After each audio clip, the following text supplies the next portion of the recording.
ഇപ്പോൾ സാമ്പത്തിക മാന്ദ്യത്തിലേക്ക് വഴിവെക്കുക എന്നുള്ളത് ചോദിച്ചാൽ ഇപ്പോൾ വ്യത്യസ്ത ഏജൻസികൾ, സാമ്പത്തിക റേറ്റിംഗ് ഏജൻസികൾ അത് പ്രെഡിക്റ്റ് ചെയ്യുന്നുണ്ട്.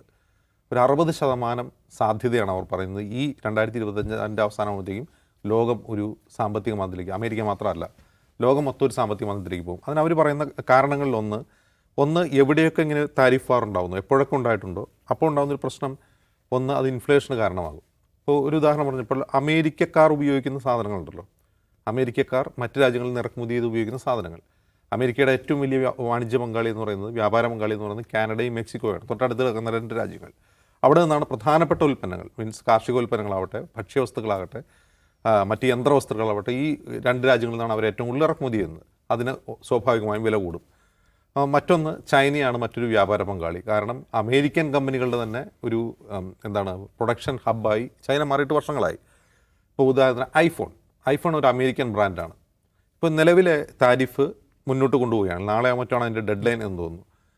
ആ താരിഫ് മുന്നോട്ട് കൊണ്ടുപോവുകയാണെങ്കിൽ അമേരിക്കക്കാരനായ ഒരാൾ ഐഫോണിൻ്റെ ഏറ്റവും മികച്ചൊരു ഉൽപ്പന്നം, ഐഫോണിൻ്റെ ഏറ്റവും മികച്ച മോഡൽ ഏതാണ്, 1 TB വരുന്ന ഈ 16 Pro Max ഇപ്പോൾ ലഭ്യമാണ്. അപ്പോൾ ഇന്ത്യയിൽ അതിന് 1,70,000 മറ്റാണ് വില എന്ന് തോന്നുന്നു, കറക്റ്റല്ല.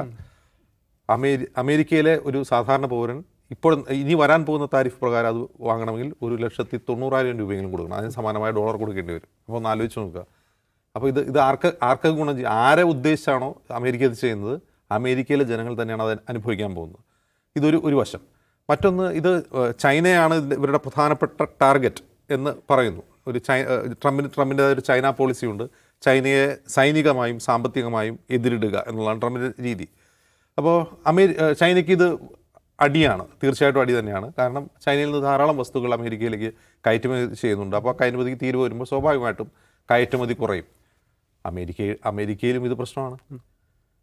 ഇത് അമേരിക്കയ്ക്ക് മാത്രമാണോ പ്രശ്നം? ഇന്ത്യക്ക് പ്രശ്നമാണ്, ജപ്പാന് പ്രശ്നമാണ്, സൗത്ത് കൊറിയയ്ക്ക് പ്രശ്നമാണ്. അങ്ങനെ വിവിധ രാജ്യങ്ങൾക്ക് ഇത് പ്രശ്നമാവുകയാണ്. അതുപോലെ അമേരിക്കയ്ക്കും ഇത് പ്രശ്നമാണ്. ഇത് മാത്രമല്ല, ഒരു ഗ്ലോബൽ റിസഷനിലേക്ക് മെല്ലെ ലോകം നീങ്ങിക്കൊണ്ടിരിക്കുന്ന ഒരു കാഴ്ചയാണ് കാണുന്നത്. ഇനി എന്തിനാണ് ട്രംപ് ഇത് ചെയ്യുന്നത്, ഒരു ചോദ്യമുണ്ട്. ഇപ്പോൾ ഉദാഹരണത്തിന് ചൈന പല തരത്തിലും അമേരിക്കയ്ക്ക് ഒരു എതിരാളിയാണ്, അത് സാമ്പത്തികമായും സൈനികമായും. സാമ്പത്തികമായ എതിരാളി എന്ന് പറഞ്ഞാൽ അവർ പ്രൊഡക്ഷൻ വർദ്ധിപ്പിച്ചുകൊണ്ട് വ്യത്യസ്ത രാജ്യങ്ങളിൽ നിന്ന് നിക്ഷേപം അവരങ്ങോട്ട് കൊണ്ടുവരികയാണ്. പ്രത്യേകിച്ചും അമേരിക്കയുടെ തന്നെ നിക്ഷേപം ചൈനയിലേക്ക് വരികയാണ്. അപ്പോൾ അമേരിക്കക്കാർക്ക് തോന്നുന്നത് എന്താണ്, ഇവിടെ നിക്ഷേപം ഇല്ലാത്തതുകൊണ്ട് ഇവിടെ തൊഴിലില്ല, ഇവിടെ ഉൽപ്പാദനം നടക്കുന്നില്ല, അത് മറികടക്കുക എന്നുള്ളതാണല്ലോ അമേരിക്കയുടെ ലക്ഷ്യം. പക്ഷേ അത് ഇപ്പം പ്രഖ്യാപിച്ചിട്ടുള്ള താരിഫ് വാർ, അതായത് 10% ബേസ് ലൈൻ താരിഫ്, എല്ലാ രാജ്യങ്ങൾക്കും 10% താരിഫ് ഏർപ്പെടുത്തി കഴിഞ്ഞു. പിന്നെയുള്ളത് റെസിപ്രോക്കൽ താരിഫ് എന്ന് പറയുന്ന, തങ്ങൾക്ക് ടാക്സ് ചെയ്യുന്നവരെ തിരിച്ച് ടാക്സ് ചെയ്യുക.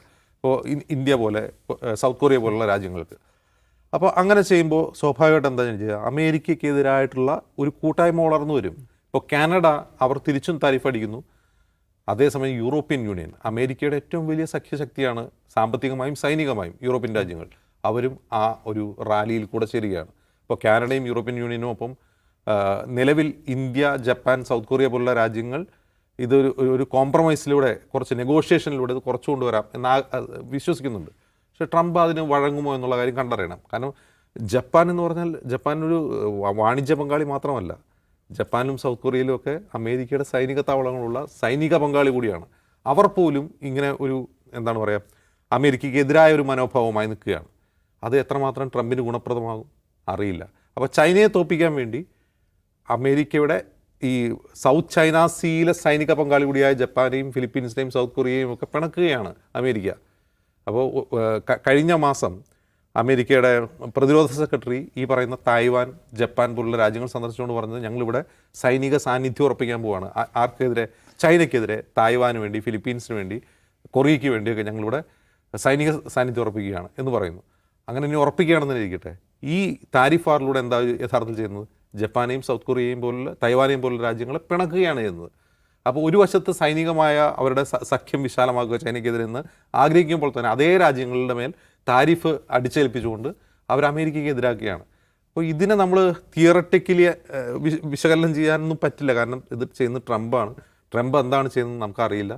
ട്രംപ് ചെയ്യുന്നത് നല്ലതാണ് എന്ന് വിചാരിക്കുന്ന ട്രംപ് അനുകൂലമുണ്ട്. അപ്പോൾ നമ്മുടെ നാട്ടിൽ മോദി എന്തെങ്കിലും ചെയ്താൽ അത് നന്നായിരിക്കും എന്ന് വിശ്വസിക്കുന്ന ആളുണ്ടല്ലോ. അതുപോലെ ട്രംപ് എന്തെങ്കിലും ചെയ്യുന്നുണ്ടെങ്കിൽ അത് അമേരിക്ക നല്ലതായിരിക്കുമെന്ന് വിശ്വസിക്കുന്ന ആളുണ്ട്. ഇപ്പോൾ ഇതൊരു അമേരിക്കയിലെ ട്രംപ് അനുകൂലികൾ നമ്മൾ ചോദിച്ചിരിക്കും, നല്ല കാര്യമാണ് ട്രംപ് ചെയ്തുകൊണ്ടിരിക്കുന്നത്, ഞങ്ങൾ കുറച്ച് വില കൂടിയാലും ഞങ്ങൾ സഹിക്കും, ഐഫോണൊക്കെ ഞങ്ങൾ വേണമെങ്കിൽ ഒരു $2000 ഞങ്ങൾ വാങ്ങിക്കോളാം എന്നൊക്കെ വിശ്വസിക്കുന്ന ആളുകളുണ്ട്, അല്ല അങ്ങനെ ആഗ്രഹിക്കുന്ന ആളുകളുണ്ടാവും.